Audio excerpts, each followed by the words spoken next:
नमस्कार, सुदर्शन न्यूज में आपका स्वागत है। मैं हूं मुकेश कुमार और आप देख रहे हैं जवाब तो चाहिए। जवाब तो चाहिए। आज हम एक बार फिर बात करेंगे शिक्षण संस्थानों के इस्लामीकरण की जिहादी चाल की। स्कूल की प्रार्थना में सरस्वती वंदना की जगह मोहम्मद इकबाल की लाइनें पढ़वाना, स्कूलों में नमाज के लिए छात्रों को उकसाना, स्कूल यूनिफॉर्म की जगह बुर्का पहनने के लिए लड़ाई लड़ना, गजवाए हिंद के पैरोकार ये सब बच्चों के जरिए करवा रहे हैं। ऐसा करके वो अपना मकसद तो पूरा कर रहे हैं, लेकिन साथ में बच्चों के भविष्य को भी बर्बाद कर रहे हैं। ताजा मामला महाराष्ट्र के सोलापुर की है, जहां के गवर्नमेंट पॉलिटेक्निक कॉलेज में मुस्लिम छात्रों ने बीच क्लास में पढ़ाई रोककर नमाज पढ़नी शुरू कर दी। कॉलेज प्रबंधन का कहना है कि नमाज के लिए अनुमति नहीं मांगी गई थी। सोलापुर का यह कॉलेज अपने आप में भारत का पहला या इकलौता शिक्षण संस्थान नहीं है जहां क्लास के बीच में मुस्लिम छात्रों ने नमाज पढ़ने की शुरुआत की हो। मध्य प्रदेश की राजधानी भोपाल में मॉडल सीएम राइज रसीदिया स्कूल में तो छात्रों को छोड़िए शिक्षिका नहीं पढ़ाना छोड़कर नमाज करनी शुरू कर दी थी। बाद में इस पर कार्रवाई भी की गई। बिहार के किशनगंज में जुमे की नमाज के लिए मुस्लिम इलाकों के 37 सरकारी स्कूलों को बिना विभाग की इजाजत के बंद करवा दिया जाता है। अब वो आज भी हो रहा था। झारखंड के पश्चिमी सिंहभूम के एक स्कूल में जब शिक्षक ने नमाज के लिए छात्र को छुट्टी नहीं दी तो स्थानीय मुस्लिम नेता अकबर ने क्लास में घुसकर छात्रों के सामने शिक्षक की पिटाई कर दी। लखनऊ के ठाकुरगंज में सरकारी गर्ल्स स्कूल में छात्राओं को क्लास में जबरदस्ती नमाज पढ़वाई जाती थी। योगी सरकार के आने के बाद जब शिकायत हुई तो उसे बंद करवाया गया। जयपुर यूनिवर्सिटी में छात्र कैंपस में कहीं भी नमाज पढ़ने लग जाते हैं। गुरुग्राम में भी इसी तरीके की शिकायतें जो है वो सामने आई। आए दिन इस तरह की घटनाएं बढ़ती जा रही है। स्कूलों और कॉलेजों में नमाज पढ़ने की घटनाएं देखने और सुनने में तो आपको सामान्य लगती होगी, लेकिन ये घटनाएं सामान्य नहीं है। जिन छात्रों को माइंड वॉश करके उन्हें अपनी पढ़ाई छोड़ दूसरे छात्रों की पढ़ाई को डिस्टर्ब कर नमाज पढ़ने के लिए मजहब के नाम पर तैयार किया जाता है, उन्हें यह नहीं पता होता है कि वो क्या कर रहे हैं। जो बच्चे मदरसों की शिक्षा से अलग अपना भविष्य बनाने के लिए स्कूलों में एडमिशन लेते हैं, उन्हें भी गजवाए हिंद के ये गुर्गे कट्टर मदरसा छाप बनाने की कोशिश में लग जाते हैं। इनका मकसद अपने बच्चों को डॉक्टर, इंजीनियर, एडवोकेट या प्रोफेसर बनाने का नहीं, बल्कि गजवाए हिंद के मकसद को पाने के लिए अपनी कट्टर मजहबी सोच वाली सेना तैयार करने की होती है। आज अपने प्रोग्राम में हम चर्चा करेंगे कि क्या शिक्षण संस्थानों को मजहबी प्रयोगशाला बनाने की कोशिश की जा रही है। क्या शिक्षण संस्थानों के क्लास में नमाज पढ़ रहे बच्चों को अपनी मर्जी से ऐसा कर रहे हैं ये बच्चे, या उन्हें कोई मजबूर कर रहा है। क्यों अचानक बढ़ने लगी है शिक्षण संस्थानों में नमाज पढ़ने की घटनाएं, और अंत में कि स्कूलों कॉलेजों की क्लास में नमाज करने से किसका हो रहा है भला। करेंगे चर्चा, और चर्चा के लिए हमारे साथ कुछ मेहमान होंगे, उनसे मैं आपका परिचय करवाऊंगा। लेकिन पहले एक रिपोर्ट देख लेते हैं इसी घटना पे जो शोलापुर में हुई है। उसके बाद मेहमानों से परिचय करवाएंगे और फिर चर्चा की शुरुआत करेंगे।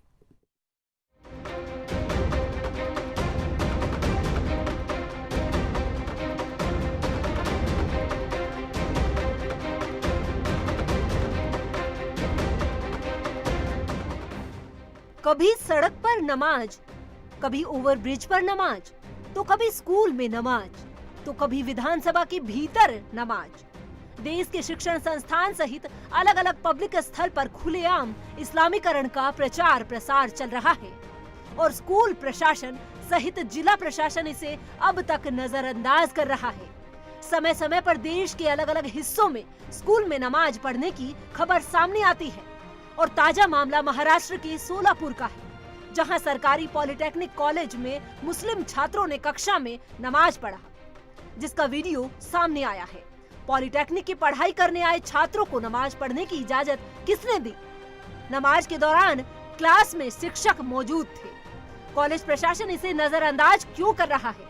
प्रशासन को इस मामले पर तुरंत कार्रवाई करनी चाहिए। और इससे पहले अक्टूबर 2023 में उत्तर प्रदेश की राजधानी लखनऊ के प्राइमरी स्कूल में नमाज पढ़ाए जाने का वीडियो वायरल होने के बाद हंगामा हुआ था और इस मामले में इंचार्ज शिक्षिका को सस्पेंड कर दिया गया था, जिसके बाद शिक्षा विभाग ने कार्रवाई करते हुए सहायक शिक्षिका और शिक्षा मित्र को सख्त हिदायत दी थी। दूसरी ओर इसी साल फरवरी महीने में राजस्थान के कोटा जिले में एक सरकारी स्कूल में बच्चों पर नमाज पढ़ने के लिए जबरन दबाव बनाने वाले 2 शिक्षकों को निलंबित किया गया। मार्च 2023 में मध्य प्रदेश के पहले model CM rise Rashidiya school में बच्चों को पढ़ाने वाली शिक्षिकाओं ने क्लासरूम में ही नमाज पढ़ लिया, जिसके बाद स्कूल प्रशासन ने दोनों शिक्षिकाओं को कारण बताओ नोटिस जारी किया था। और अब ताजा मामला महाराष्ट्र के सोलापुर का है। ऐसे में यहाँ सवाल उठता है कि लगातार देश के अलग अलग हिस्सों में चल रहे जिहादी गतिविधियों पर आखिर रोक कब लगेगी। Bureau report, Sudarshan.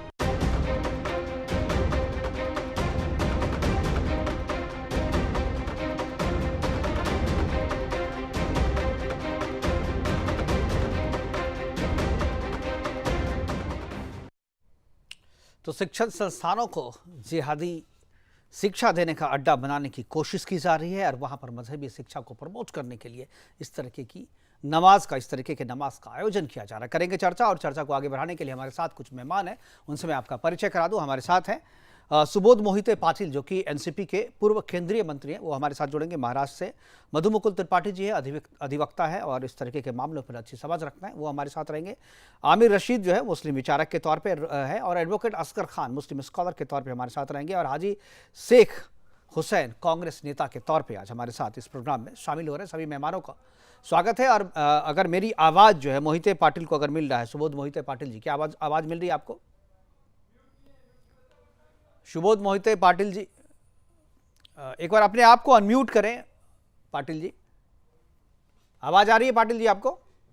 हाँ, आ रही है आवाज। जी जी, सुबोध मोहिते जी पाटिल जी, आपको इस घटना के बारे में जानकारी होगी। शोलापुर में जो पॉलिटेक्निक कॉलेज के भीतर में नमाज पढ़ी गई है और काफ़ी वायरल हो रहा है। मैं उस पर चाहूँगा कि आपकी टिप्पणी, क्या इस तरीके की जो शिक्षण संस्थानों में जिस तरीके से नमाज पढ़ाने की कवायद शुरू हुई है, ये लगातार इन दिनों जो है ऐसी घटनाएं लगातार हो रही है और बढ़ रही है, और इसके बाद रोके तो टेंशन होता है, रोके तो विरोध होता है, और उसके बाद छात्रों की पढ़ाई का जो डिस्टर्ब होता है वो अलग, उस पर कोई कभी चर्चा करना नहीं चाहता, सिर्फ इसे एक चश्मे से देखने की कोशिश की जाती है। मैं आपसे जानना चाहूंगा कि इस तरीके की घटनाओं पे आपकी प्रतिक्रिया क्या है, आप इसका सॉल्यूशन क्या देखते हैं?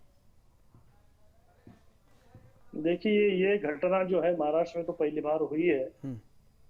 मुझे ऐसा लगता है कि महाराष्ट्र में जो चुनाव है, पूरे देश में जो लोकसभा के चुनाव है, ये चुनाव को मद्देनजर देखते हुए एक कम्युनिटी जो है वो हम किसी से कम नहीं और सुप्रीमेसी दिखाना चाहती है। बिल्कुल। इसका कारण ऐसा है कि रोजा, रमजान, नमाज और मस्जिद, ये चारों चीजें एक तरीके से जुड़ी है। 1 घंटे में नमाज पढ़ के कोई अल्लाह को याद नहीं कर सकता। रमजान होता है 40 दिनों का, दिन में पढ़ी जाती है 5 बार नमाज, 40 दिनों में 200 बार नमाज पढ़ा जाती है। वंस इन ब्लू मून, एक इंग्लिश में फ्रेज है, वंस इन ब्लू मून। एक बार नमाज पढ़ने से कोई अल्लाह की खिदमत नहीं हो जाएगी।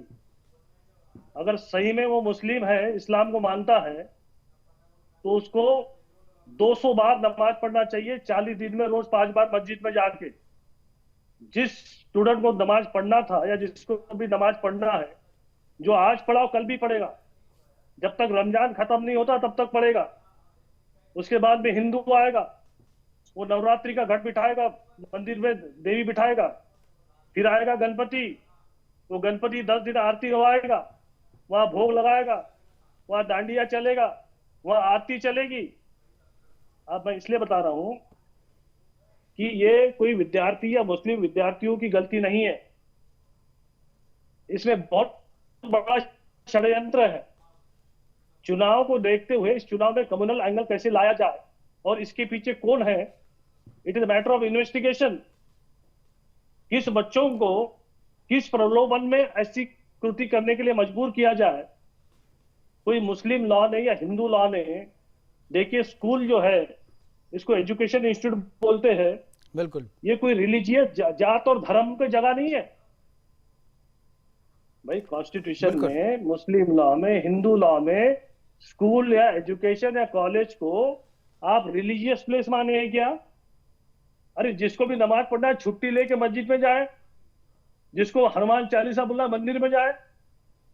मैं कल जाऊंगा, मेरे बच्चों को बोलूंगा जाओ। लेकिन मंदिरों में हनुमान, जो स्कूलों में हनुमान चालीसा पढ़ने की घटना मुझे नहीं देखी है, ना ही नवरात्रे करने की घटना देखी। कोई अगर उपवास में स्कूल आता है वो अलग है, लेकिन स्कूल को अक्सर जो मजहबी एजुकेशन लॉ में बिल्कुल।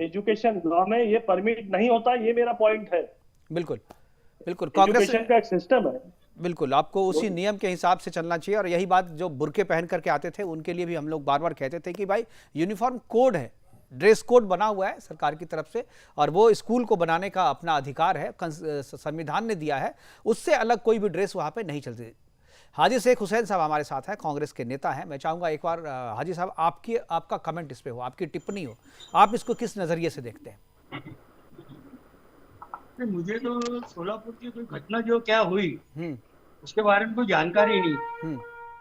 ठीक है, सोलापुर के बारे में नहीं, मैं आपको बता देता हूँ। मैंने अभी जो रिपोर्ट है वो भी दिखाई कि एक क्लास में, चलती क्लास में, टीचर भी है वहाँ पर और आधे स्टूडेंट जो है वहाँ पर एक तरफ नमाज पढ़ने वाले हैं, दूसरी तरफ जो नमाज नहीं पढ़ते हैं, जो हिंदू छात्र हैं, वो वहाँ पर बैठे हुए हैं। और अचानक स्कूल क्लास के जो मुस्लिम बच्चे हैं वो उठ करके नमाज पढ़ने लग जाते हैं और क्लास जो है वो शांत हो जाती है। बच्चे जो है जो नमाज नहीं पढ़ रहे थे वो चुपचाप अपना देख रहे हैं कि इनकी नमाज कब खत्म हो और फिर से पढ़ाई शुरू हो। तो इस तरह की घटनाएं बढ़ रही हैं। लखनऊ में भी इस तरह की घटनाएं हुई। झारखंड में तो 37 स्कूलों को जुम्मे के दिन बंद कर दिया जाता है। 37 जो मुस्लिम इलाके में पढ़ने वाले सरकारी स्कूल हैं उसको बंद करके वहां पर नमाज की छुट्टी दे दी जाती है। हाजी साहब। हेलो। हाँ हाँ, मैं सुन रहा हूँ, बोलिए। नहीं, जो ये घटना है वहाँ स्कूल के अंदर में नहीं होना चाहिए था, समझिए क्या। लेकिन स्कूल वालों ने कैसी परमिशन दी मालूम नहीं। लेकिन अब नमाज को जो है ना तो जा सकते हैं, स्कूल से छोड़ के मस्जिद भी जा सकते हैं, बाहर कहीं जाके नमाज पढ़ सकते हैं। जिन्होंने जो वहाँ पर मैं इस तरीके से पढ़ते पढ़ते, क्योंकि ये ऐसा कोई परमिशन तो नहीं है, ऐसा कोई होना नहीं चाहिए था। ठीक है, होना नहीं चाहिए, परमिशन नहीं है, लेकिन फिर भी किया जा रही है। परमिशन कौन देता है? ये हिम्मत, परमिशन से ज़्यादा मुझे लगता है कि ये हिम्मत कहाँ से आती है और ऐसा करने की सोच कहाँ से आती है, उस पर चर्चा करना ज़्यादा ज़रूरी है। मधु मुकुल त्रिपाठी जी हंस रहे हैं, मुस्कुरा रहे हैं। मैं बार बार बहुत ऐसे मुद्दों पे इनसे चर्चा करता रहता हूँ।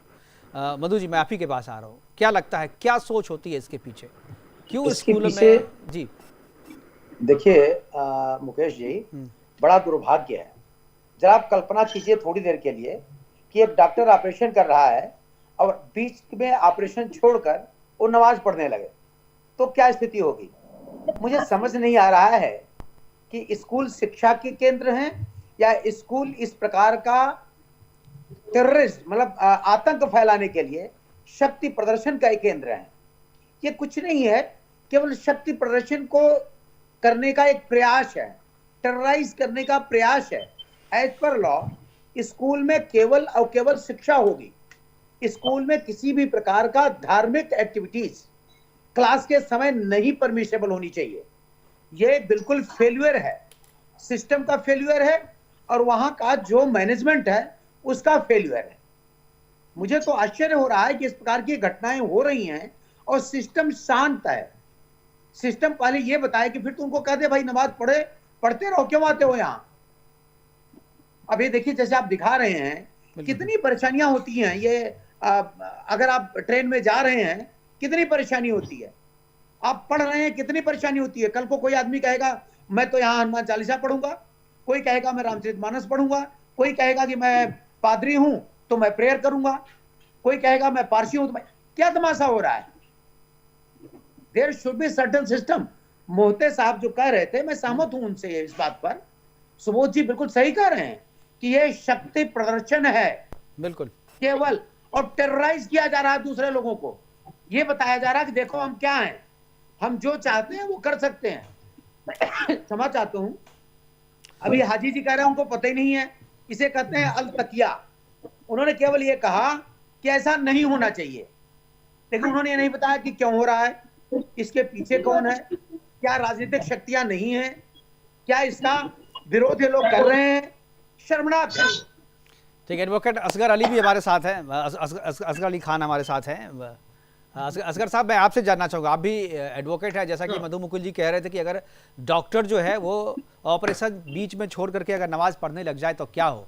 अगर एडवोकेट बीच बहस में नमाज के टाइम पे बोले जज साहब रुकिए नमाज पढ़ के आता हूँ, क्या ऐसा होता है? क्या ऐसा कभी हुआ है या हो सकता है ऐसा?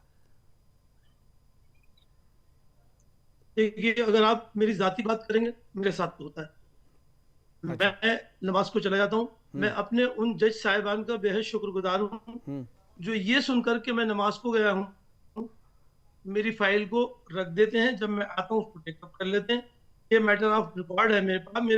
मेरे मुंशी जो नॉन मुस्लिम है वो पेश, या मेरे जो जूनियर जो नॉन मुस्लिम है वो पेश होते हैं, और जो सही बात होती है वही कहते हैं कि साहब वकील साहब नमाज को गए हैं, अभी आ रहे हैं, और उसके बाद वो रख देते हैं। आने के बाद उसको टेकअप कर लेते हैं। तो इसमें परेशानी की बात नहीं है।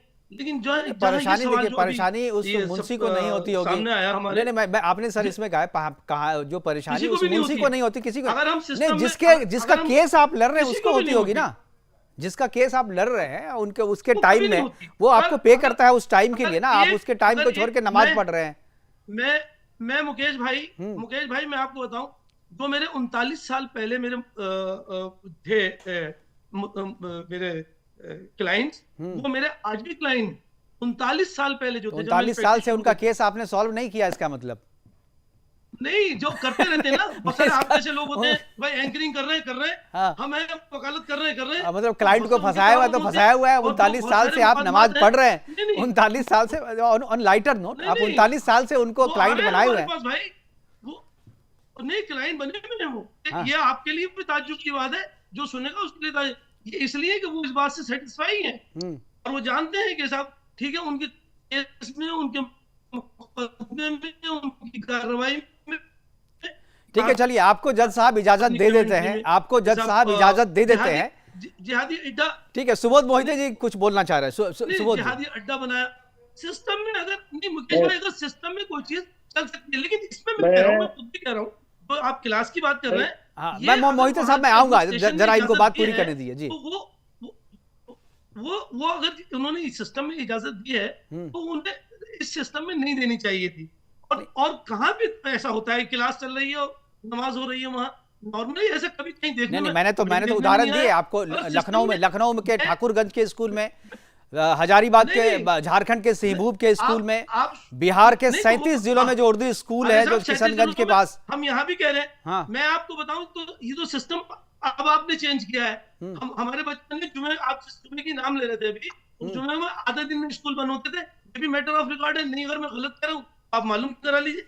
नहीं, जुमे में नमाज, जुमे के दिन कॉलेज स्कूल बंद होने का सरकारी कोई नियम नहीं है, कहीं भी नहीं है। मैं जुमे के दिन स्कूल बंद करने का नियम कहीं नहीं है। अगर आप नियम पे और कानून पे आते हैं, ठीक है, मधु भाई बैठे हुए यहाँ, मधु भाई अपना इशारा भी कर रहे हैं। मैं कानून की अगर आप बात करें, हमारा कॉन्स्टिट्यूशन इजाजत देता है, आर्टिकल 25, 26, 27, 28। अब आप उसको देखिए, हम अपने मजहब पे चलने के लिए हमें इजाजत है। नहीं तो आप मजहब पे चलिए ना। आप जब स्कूल में क्लास में, एक मिनट असगर साहब, जब आप क्लास में नमाज पढ़ते हैं, आप जब अपने अधिकार की बात करते हैं तो साथ में दूसरे का अधिकार हनन भी तो हो रहा है। जो बच्चे नमाज नहीं पढ़ रहे उनको डिस्टर्बेंस भी तो हो रही है ना। क्यों नहीं? आपने पढ़ाई ठप कर दी ना वहां पे। उस विजुअल को जरा एक बार मैं कहूंगा दिखाओ। ठीक है, एक बार मधु मुकुल जी कुछ नहीं, एक बार पहले एक बार मधु जी, मैं राशिद जी के पास नहीं, जो नॉलेज है ना मुकेश भाई, पूरी बात, रमजान 40 दिन का नहीं होता है, 30 दिन का होता है। नमाज का और रमजान का अलग अलग मामला है। रमजान भी 30 दिन हो चाहे 40 दिन हो, लेकिन आप दोनों को उसको मिला नहीं सकते नहीं जी, इसकी वजह से। इसलिए ठीक है, 30 दिन हो 40 दिन हो, ये मसला नहीं है। मसला ये है कि आप स्कूल में जब नमाज पढ़ते हैं क्लास को रोक के, आप जब नमाज पढ़, कोई नॉलेज गलत, आपके इतने बड़े चैनल पे जिसको दुनिया देखती है, उस पर कोई भी चीज गलत नहीं आनी चाहिए। तो ये गलत कहा। मैं कह रहा हूँ कि उसी विजुअल में दिख रहा है, एक बार मैं अपने प्रोड्यूसर से कहूंगा विजुअल भी दिखाए। उसी विजुअल में दिख रहा है कि आधे बच्चे अपनी पढ़ाई छोड़ करके बैठे हुए हैं। आधे बच्चे जो नमाज नहीं पढ़ रहे हैं चुपचाप वहां पर पढ़ाई छोड़कर बैठे हुए, क्योंकि बगल में जो है वो नमाज पढ़ी जा रही है उसी क्लास में। एडमिनिस्ट्रेशन ने क्लास के अंदर इजाजत नहीं देनी चाहिए थी। नहीं, बिना ये इजाजत नहीं है। स्कूल प्रशासन, कॉलेज प्रशासन ने ये साफ किया है कि उन्होंने इजाजत नहीं दी थी। बिना इजाजत के वो लोग पढ़ रहे थे। हमारे साथ आमिर राशिद भी पढ़ लेंगे। नहीं भाई, पढ़ लेंगे, यही तो बात है। मैं अगला क्वेश्चन वही है। मैं अगला क्वेश्चन वही है कि जहां भी इनकी संख्या बढ़ती है वो अपनी मनमर्जी करने लगते हैं, यही तो है। और उनकी संख्या आधे से ज्यादा थी, वो मनमर्जी कर रहे थे वहां पे। 4 लोगों में कहां संख्या बढ़ रही है? 4 लोग नहीं भाई साहब, स्कूल के आधे बच्चे थे नमाज पढ़ने वाले। वो विजुअल में दिखाऊंगा। वो स्कूल के आधे बच्चे थे क्लास में, आधे बच्चे नमाज पढ़ रहे हैं, आधा बच्चा बैठा हुआ है। ठीक है, असगर साहब, आमिर राशिद की भी एक मुस्लिम विचारक है हमारे साथ। आमिर राशिद जी, राष्ट्रवादी मुस्लिम मंच से हैं। जी राशिद, आप क्या कहेंगे? बहुत ही घटना दुर्भाग्यपूर्ण है और छात्रों को स्कूल प्रशासन का नियम मानना चाहिए और स्कूल प्रशासन को इनके खिलाफ सख्ती से कार्रवाई करनी चाहिए। अगर आपको नमाज पढ़नी है तो आप अपने घर पे पढ़े, स्कूल में दिखावा ना करें। और आए दिन ये एक आम बात हो गई है कि रेलवे स्टेशन पे नमाज पढ़ रहे हैं, ट्रेन में नमाज पढ़ रहे हैं। ये कोई इस्लामिक कंट्री नहीं है। ये नहीं, इस्लामिक कंट्री में भारतवर्ष भी है। ऐसा नहीं होता है सर, इस्लामिक कंट्री में ऐसा इस्लामिक नहीं कंट्री होता है। आप सड़क पे नमाज पढ़ेंगे दुबई में तो आपको वहां पर करीब 8800 रुपया इंडियन हिसाब से 500 दिरहम का फाइन लगता है। आप दुबई में जाके पढ़िए ना, 500 दिरहम का फाइन लगेगा आपको। पूर्व की सरकारों की जो छूट थी उसकी वजह से सब लोगों की हिम्मत बढ़ गई है। पहले ही इन सब चीजों पे सख्ती की जाती तो आज ये नौबत ना आती। और हमारे अलीगढ़ मुस्लिम देखिए ये वही क्लास है, ये रियल क्लास है। अब असगर साहब ये विजुअल जो अभी देख रहे हैं ना, आधे बच्चे बैठे हुए उसी क्लास, सोलापुर के क्लास का है जिसकी चर्चा आज हम कर रहे हैं। ये हिंदू बच्चे हैं जो नमाज नहीं कर रहे हैं क्लास में, पढ़ाई छोड़ के बैठे हुए हैं। और दूसरी तरफ जो है उसी क्लास में Until unless एडमिनिस्ट्रेशन इजाजत नहीं देगा, नहीं दिया क्लास में। मैंने पता किया है ना, अरे असगर साहब, मैं कोई जब तक मैं अपने आप में यकीन नहीं है, जब तक मैं विश्वास नहीं कर लेता, कंफर्म नहीं कर लेता, मैं खबर नहीं देता। आज तक मेरी खबर का किसी ने कोई खंडन नहीं किया कभी। आपकी बात सही है। हाँ। आपकी बात सही है, आपने इंक्वायरी की होगी, लेकिन एडमिनिस्ट्रेशन ने आपको गलत खबर दी। वाह, किसी के वेरी गुड। आपने बिना बात किए उसे गलत कह दिया। आपने बिना बात किए उसे गलत कह दिया। ठीक है, नहीं ठीक है, मैं एक बार मोहिते जी के पास जाऊंगा। मोहिते जी कुछ बोलना चाहते हैं? जी अजगर साहब सीनियर आदमी है, मैं उनके 2 सवाल पूछना चाहता हूँ। आप बार बार बोल रहे हैं कि स्कूल एजुकेशन ने इजाजत दी है। आप लॉयर है, अजगर साहब लॉयर है ना जी। आप ये बताइए कि एजुकेशन कोड में जो लॉ ऑफ एजुकेशन है उसमें ऐसी परमिशन देने की प्रोविजन है क्या, जबकि आप ये सवाल परमिशन दी होगी? भाई, अरे भाई, तो ये सवाल आप मुझसे, यही तो मैं जवाब कह रहा हूँ, मैं भी कह रहा हूँ, सवाल करिए ना एडमिनिस्ट्रेशन से। अरे साहब, तो आपको पता होना चाहिए। अरे भाई, तो मुझे तो पता है, मैं आपसे पूछ रहा हूँ, शायद आपको पता नहीं। दूसरी आपने मेरी बात सुनी नहीं पूरी, आपने मेरी पूरी बात ठीक है, दूसरी बात दूसरी बात देखिए, मैं आ जाऊंगा असगर साहब, बारी बारी से जवाब देंगे। जी असगर साहब, आपने बोला कि कॉन्स्टिट्यूशन आर्टिकल 25-26 में मजहब आपको प्रोटेक्शन देता है। मैं आपको एक सवाल पूछता हूं कि मजहब इंपॉर्टेंट है, नो डाउट, लेकिन मजहब इंपॉर्टेंट है कि जान इंपॉर्टेंट है? एग्जाम्पल आपको देना चाहता हूं, आप वकील है, जस्टिस का परमिशन लेके थोड़ा ये पढ़ के आते हैं, इट इज ऑल राइट, लेकिन आपके जगह कोई डॉक्टर है, बाईपास चल रहा है, वो अगर चले जाए और एनेस्थीसिया आउट हो गया, बाईपास पेशेंट मर जाएगा। लोको पायलट है, जो ट्रेन का पायलट है, राजधानी का पायलट अगर मुस्लिम है, वो अगर नमाज पढ़ने बैठ गया, उसके बाजू में ट्रेनी रहेगा, मर जाएंगे हजारों लोग।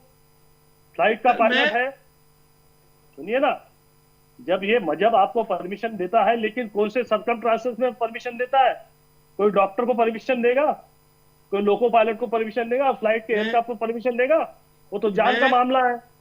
मैं बहुत ही माजरत के साथ आपकी बात का जवाब दे रहा हूं। बताइए ना, एग्जांपल मैंने आपको कोट किया। बिल्कुल सही, अब आप सुन लीजिए, मेरी बात सुन लीजिए। कैसे करेंगे? अरे साहब, सुन तो लीजिए मेरी बात, सुन लीजिए, आप हमारे बड़े भाई हैं। ठीक है असगर साहब, एक बार मधु मुकुल जी बहुत देर से कुछ बोलना चाह रहे हैं। नहीं, इसी से रिलेटेड है, इसी से रिलेटेड है, वो आपको जवाब देना पड़ेगा, वो भी आपको एक साथ जवाब दे दीजिएगा। जी मधु जी।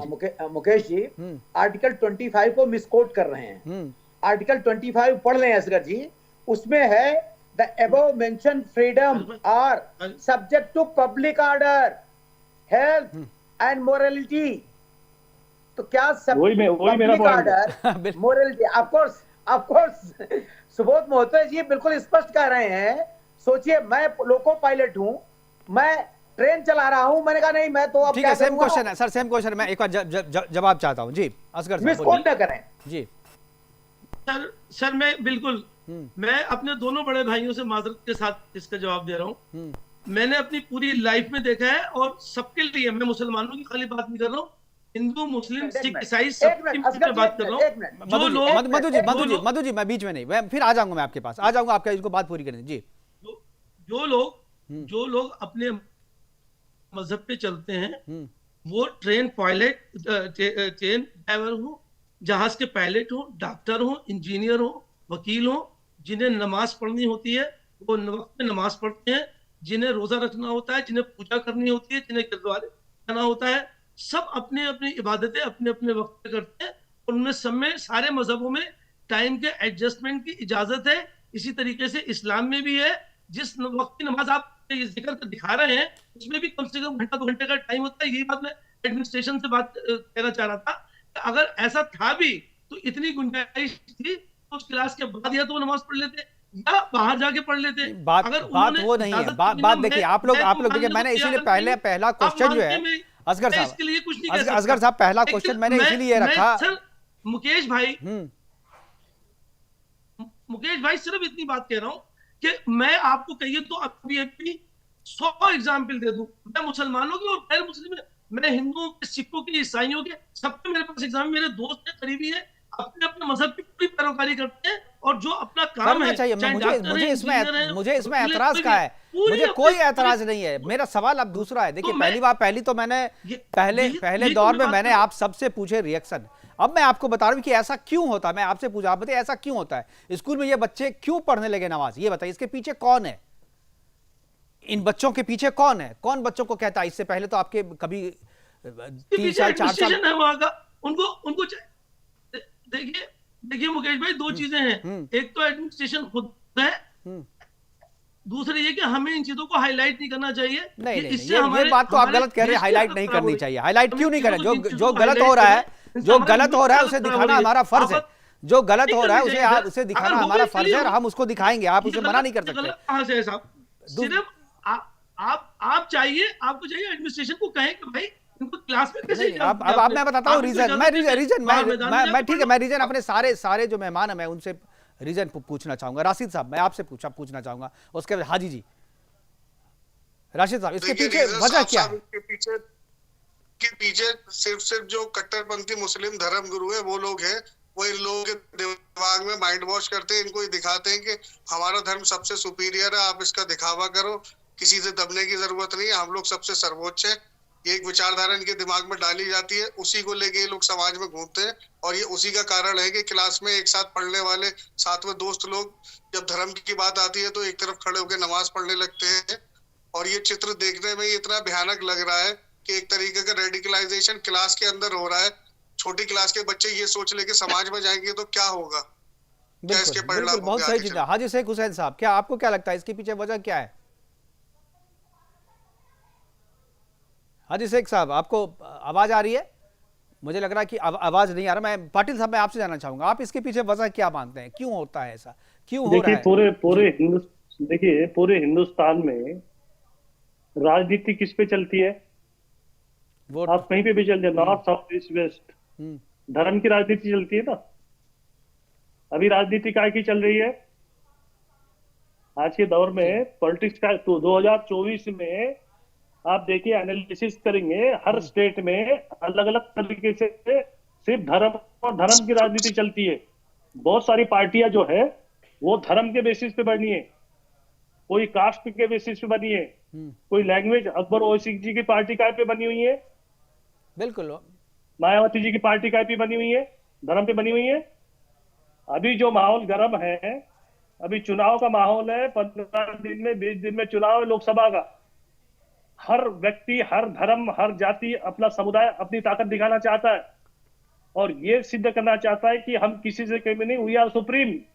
और ऐसा करके एक जातीय तनाव निर्माण करके, देखिए इसके पीछे की राजनीति में बताया, it is a matter of investigation. ये बच्चों को दोष नहीं देना चाहिए ना एडमिनिस्ट्रेशन को दोष देना चाहिए। इसके पीछे क्या षड्यंत्र है उसका इन्वेस्टिगेशन होना चाहिए। उनको किसी ने क्या प्रलोभन दिया, किसी ने किसको प्रोवोक किया, एडमिनिस्ट्रेशन ने परमिशन दिया कि नहीं दिया? Is there any law to give the permission? Permission तो नहीं दिया सर, मैंने पता की थी पाटिल साहब, मैंने पाटिल की इसलिए मैंने वकील अजहर भाई को पूछा ना कि भाई यू आर ए लॉयर, आपको पता होना चाहिए ऐसी परमिशन दे सकते क्या? पाटिल भाई ने जो भी बात कही, ये दी ही नहीं जा सकती ना। अगर मांगेंगे भी, आप मांगी भी नहीं गई थी। सबसे बड़ी बात क्या है कि मांगी भी नहीं गई थी। माहौल बने, बिल्कुल सही कह रहे हैं आप, बिल्कुल सही। हिंदू मुस्लिम का माहौल बने, लेकिन ये कौन चाहेगा? अब आपका ये भी एक सवाल है कि नहीं, ठीक है, मैं बारी से आऊंगा। पड़ना भारी होने जा रहा होगा, पोलराइजेशन कौन चाहेगा? 2 और 2 4 वाला चाहेगा या 100 200 वाला चाहेगा? कौन चाहेगा, उसका इन्वेस्टिगेशन होना चाहिए और इसके पीछे होना कौन है। ये चाहिए। कोई छोटी घटना नहीं है। बिल्कुल, ये छोटी घटना नहीं है, ये सामान्य कोई घटना नहीं है, इस पे हम पूरा तो ये कह पूरा रहे हैं, आप तो कह रहे हैं पार्टी- ठीक है, मधु सामान्य मुकुल जी, घटना नहीं है, हम तो कह रहे हैं छोटी सरकार घटना बनी है। नहीं है। ठीक है। पाटिल और भाई, आप तो पार्टी की बात बच्चों को कर रहे ब्लेम हो, नहीं सरकार करना की बात चाहिए। कर रहे हैं। बिल्कुल बच्चों का उस इस्तेमाल किया मुस्लिम जा रहा है बच्चों को- और बच्चों का इस्तेमाल किया मैं जा उस रहा है। बच्चों बिल्कुल, मैं उस मुस्लिम बच्चों को ब्लेम नहीं करना चाहता हूँ, समझिए। कोई मुस्लिम ये नहीं चाहेगा कि जैसा अगर भाई वो भी नहीं चाहेंगे कि स्कूल में इस तरीके का एक्टिविटी हो। बिल्कुल। इसलिए it is a matter of investigation. मैं सीधी बात करता हूँ बिल्कुल, कि इसके बिल्कुल। पीछे बिल्कुल। कौन है, उसका इन्वेस्टिगेशन होना चाहिए। बिल्कुल। मधु जी क्या वजह मानते हैं? सुबोध जी, पहले तो मैं असगर जी की एक बात पर ऑब्जेक्ट करूंगा। मेरे भी एक्सपीरियंस है सुप्रीम कोर्ट और हाई कोर्ट का। मेरे खिलाफ बहुत सारे मुस्लिम वकील। आवाज आपकी फ्रीज हो गया है। हाँ, मधु जी आपकी आवाज फ्रीज हो गई। हाँ जी, बोलिए। हेलो, आ रही है? हाँ, आ रही है। देखिए मुकेश जी, मेरा भी एक्सपीरियंस हाई कोर्ट और सुप्रीम कोर्ट का और डिस्ट्रिक्ट कोर्ट का भी है। आज तक न मैंने किसी जज को देखा जो नमाज के समय उठ जाता हो कि मैं बाद में सुनूंगा, न तो किसी वकील को देखा जिसने ये कहा हो कि नहीं जी अब मैं नमाज पढ़ने जा रहा हूं, मेरी फाइल रख लीजिए। और वास्तव में सुबोध जी कितनी बढ़िया बात कह रहे हैं कि एक आदमी पायलट है, हवाई जहाज चलाते चलाते नमाज पढ़ने लगे तो सारे चले जाएंगे। बिल्कुल। एक उदाहरण मधु जी आप ही ने मुझे बताया था, आप ही ने मुझे याद दिलाया था 2011 में पटना हाईकोर्ट के बगल में मस्जिद है और मस्जिद से हमेशा आवाज आती थी नमाज की। तो वहां पर हाई कोर्ट के जज ने जब कहा कि भाई मुझे जजमेंट देने में दिक्कत होती है, इसकी शिकायत की रजिस्ट्रार से, तो उसके बाद जज का ट्रांसफर करा दिया गया, सरकारी ट्रांसफर करा दिया गया। उसके खिलाफ प्रोसेसन हुआ, उस जज को गालियां दी गई, बिल्कुल प्रोसेसन हुआ, बिल्कुल, और कंटेम्प्ट की पावर गायब हो गई। तो ये तो ऐसे अनफॉर्चुनेट। अब मैं एक चीज कह रहा हूँ कि जो लोग, मैं अपने सारे पैनलिस्ट से बोल रहा हूँ कि जो बच्चे मदरसे से निकल करके मदरसे, जी मुकेश भाई जी, देखिए है कि अगर मैं खुद भी अपने आप को उसमें शामिल कर रहा हूँ, अगर मुझे किसी के मजहब की पूरी नॉलेज नहीं है तो मुझे कोई हक नहीं है कि मैं उसके बारे में कुछ बात करूँ या आपको बताने की कोशिश करूँ। लेकिन मैं खुद बता दूं अपने मजहब के बारे में कि मैंने जैसे बार बार कहा, मैंने सारे मजहबों की बात करी कि अगर हम चाहें तो अपने अपने मजहब पे रहकर जो अपना काम करते हैं उसको पूरा अंजाम दे सकते हैं। लेकिन मैं खासकर नमाज, रोजे और अपने मुस्लिम धर्म की बात कर रहा हूँ कि उसमें हर चीज में गुंजाइश है भाई। जैसे आप मुझसे कहा, मैंने कहा ये है, मैं जानता हूँ सर, मैं जानता हूँ, लेकिन मैं अपना एग्जाम्पल, मैं गलत थोड़ी दूंगा अपना एग्जाम्पल, आप इंक्वायरी करिए। मैं आपको गलत नहीं कह रहा हूँ, मैं दूसरी बात कह रहा हूँ असगर साहब, मैं आपको गलत नहीं कह रहा हूँ, मैं दूसरी बात कह रहा हूँ। मैं कह रहा हूँ ये जो बच्चे स्कूल में आप क्लास में देख रहे हैं, ये इन बच्चों के पीछे कौन है? क्या ये बच्चे का डिसीजन था कि हमें क्लास छोड़ के, पढ़ाई छोड़ के नमाज पढ़नी है? जो छोटे छोटे बच्चे, जो 8 साल 10 साल के बच्चे जो प्राइमरी, वहां भी जो आपने मध्य प्रदेश में जो देखा, लखनऊ में जो देखा, वहां छोटे छोटे बच्चे थे, उनको जबरदस्ती नमाज पढ़ाई जाती थी। पाटिल भाई is 100% correct. This is the matter of investigation. नहीं, मैं एक चीज और कह रहा हूं, जहां भी इनकी संख्या, मैं इस पे आपको, मैं पाटिल साहब, असगर साहब, राशिद जी और मधु मुकुल जी और जो शेख हुसैन साहब है, सबसे मेरा सवाल है कि ऐसी घटनाएं उन्हीं जगहों से क्यों आती है जहां पर इनकी संख्या ज्यादा होती है? अब उस स्कूल में, उस क्लास में देखिए, क्लास में ऑलमोस्ट 50% है वो, तभी इनकी, वरना पिछले साल ये नहीं थे तो पिछले साल नमाज नहीं हुआ था। जहां इनकी संख्या बढ़ती है वहीं से ऐसी खबरें आती है। ये खतरनाक है। मैं कहूं जहां आपकी संख्या बढ़ गई, आप लॉ एंड ऑर्डर को नहीं मानेंगे, वहां अपनी मनमानी करेंगे। मैं झारखंड के, बिहार के ऐसे दर्जनों स्कूल, मैं बताऊं कि किशनगंज के इलाके में 37 सरकारी स्कूल जो है जुम्मे के दिन बंद कर दी जाती है बिना विभागीय ऑर्डर के। विभाग ने बार बार उसके मना किया, बहुत कोशिश कर ली, लेकिन वो बंद नहीं कर सके। जुम्मे के दिन वो बंद होती है, सारे बच्चे नमाज पढ़ने जाते हैं। और सिंहभूम के स्कूल में जब एक शिक्षक ने नमाज के लिए छुट्टी देने से मना किया तो इकबाल नाम का कांग्रेसी जो एक नेता था, वो क्लास में घुस करके छात्रों के सामने उस शिक्षक की पिटाई कर दी। जहां संख्या बढ़ रही है इनकी, वहीं पर समस्याएं हो रही है, वहीं पर इस तरीके की चीजें सामने आ रही है। मैं ये बड़ा खतरनाक ट्रेंड है। कंट्रोल कीजिए जी मुकेश भाई, खतरनाक की संख्या बढ़ रही है, संख्या को कंट्रोल। हाँ, कुछ ये देखिए, ये हाजी शेख हुसैन साहब को देखिए, हाजी शेख हुसैन साहब को देखिए, नमाज पढ़ने लगे।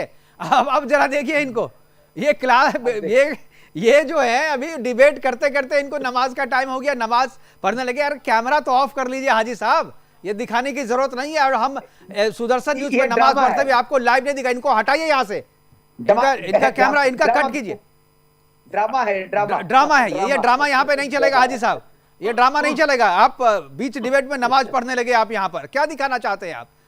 असगर साहब क्या कहेंगे आप इस पे क्या टिप्पणी है आपकी? मैंने देखा नहीं, मुझे भी दिखा दिया सर, मुझे दिखा दिया। अरे एक बार दिखाइए भाई, इनको भी दिखा दीजिए, इनको दिखाइए जरा सा, एक बार दिखाइए। चलेगा, मैं रिकॉर्डिंग भेज दूंगा सर, रिकॉर्ड हो गया ये रिकॉर्ड हो गया, मैं रिकॉर्ड भेज दूंगा आपको। अब बताइए सर, इसको क्या कहेंगे असगर साहब?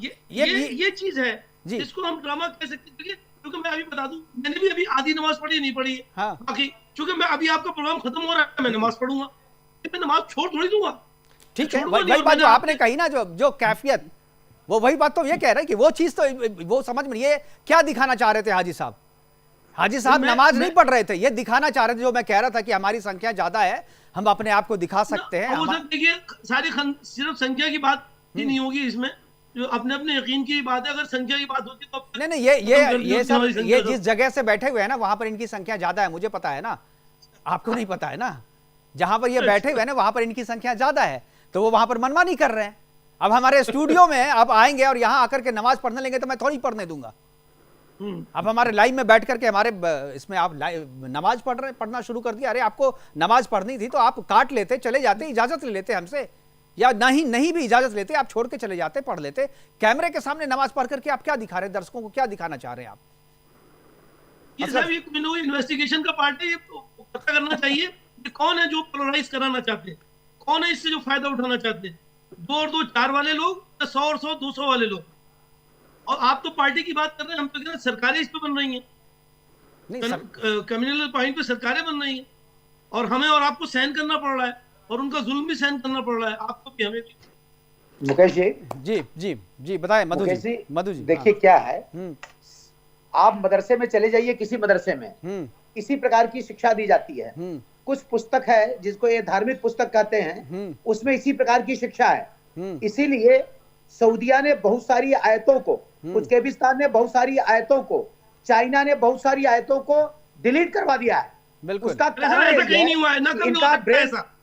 नहीं, गलत मत बताइए, ऐसा कभी नहीं हुआ है, ना कभी हो सकता है ऐसा। आप गूगल कर लीजिए, कोई डिलीट नहीं करे। असगर जी, ऐसी बात तो बिल्कुल गलत हो, बिल्कुल गलत। असगर जी आप प्लीज बीच में मत बोलिए असगर जी, प्लीज। नहीं ठीक है, मधु जी बोल लेंगे, उसके बाद आप जवाब दीजिएगा। एक बीच में नहीं, उसमें से चाइना क्या, चाइना 1000 चाइना आ जाए एक जगह, एक जर्रा बराबर भी डिलीट नहीं करा सकते।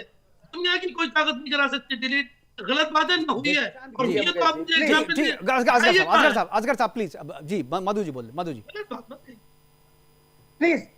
मुकेश जी जी, मेरे समय सर, हमारे पास समय की कमी, केवल 10 सेकंड आपके लिए। जी मुकेश जी, गूगल कर लीजिए उज्बेकिस्तान का, गूगल कर लीजिए सऊदी अरबिया का, गूगल कर लीजिए चाइना का। अगर मेरी बात असत्य है, मैं जिम्मेदारी लेता हूं, और आप भी जानते हैं नहीं बिल्कुल ऐसा हो रहा है, ऐसा किया जा रहा है, और इसीलिए किया जा रहा है कि वहां पीस रहे, डेवलपमेंट हो।